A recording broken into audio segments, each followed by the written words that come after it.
السلام عليكم. النهاردة ان شاء الله هنعمل قطع فراخ مشوية وهنشوي جنبيها بطاطس، والاتنين يعني هنشويهم في الطاسة على البوتاجاز. هنحاول ان شاء الله الفترة الجاية نحاول يعني ما نستخدمش الفرن كتير علشان درجة الحرارة. يا رب النهاردة طريقة الفراخ المشوية والبطاطس تعجبكم، ولو عجبكم الفيديو فضلا الاشتراك في القناة. معايا هنا فرخة قطعتها لكذا جزء.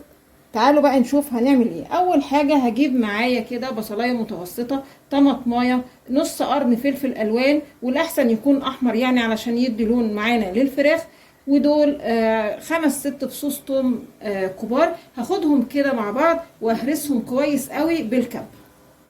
وبعدين هنصفي بقى الخضار من المية دي كويس قوي. طبعا انا مش حاطة مية، العصير اللي بيطلع دي مية الخضار نفسه. هجيب بقى مية تصافي الخضار دي وهضيف عليها معلقتين كبار زيت، عصير ليمونة كبيرة، معلقة كبيرة خل تفاح، فلفل اسمر، سنة قرفة، ومعلقة كبيرة دبس رمان. وهظبط الملح واقلب بقى المكونات دي كويس قوي. طبعا لو في اي توابل تانية عايزة تحطيها وتستطعميها في الفراخ حطيها. هجيب طاسة على النار، يعني انا ضايفة ليها معلقة زيت على معلقة سمنة، وابتدي انزل بقى بقطع الفراخ. انا عايزة الفراخ كده تاخد صدمة من الناحيتين. اول ما الاقي لونها ابتدى يتغير كده من الناحية التانية اروح قلباها. بعد ما قطع الفراخ خدت كده صدمة من الناحيتين هجيب بقى الصوص اللي احنا عملناه وندهن كده قطع الفراخ. طبعا انا هديت النار خليتها متوسطة، ونقلبها الناحية التانية ونفس الحكاية الناحية التانية اشربها برضو بصوص الفراخ. زي ما قلت لكم هنخلي النار متوسطة، مش هنخليها عالية علشان الفراخ ما تتحرقش، وما نخليهاش هادية قوي علشان الفراخ معانا ما تتهرش.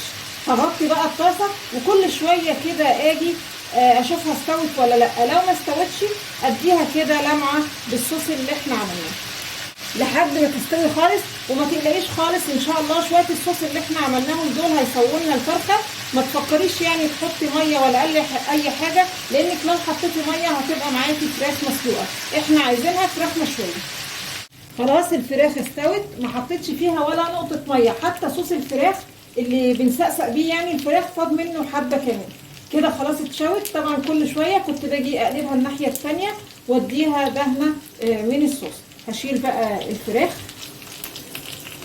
مكان شوي الفراخ هضيف كده شرايح بطاطس. تقدري طبعا تحطي اي شرايح خضار تحبيها، وما تخافوش يعني ده مش مكان دهون يعني. حتى الفراخ انا كنت شايله منها الجلد، ده مكان بس مجرد مكان الشوي يعني. هنشوي مكانها بطاطس.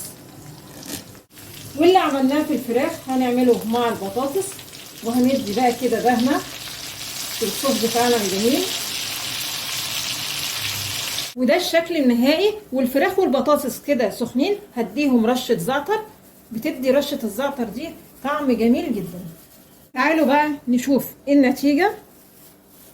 بصوا هنجيب حتة كده من ناحية العظم، بصوا بتبقى مستوية وزي الفل. بصوا جوه اهي مفيش ولا دم ولا اي حاجة. بصوا مستوية اهي، اهي ناحية العظم اهي مستوية وزي الفل. وكمان البطاطس اهي بصوا مستويه خالص، وطعمها عايزه اقول لكم جميل جدا. يا رب النهارده الفيديو يكون عجبكم، وانتظرونا ان شاء الله بفيديو جديد.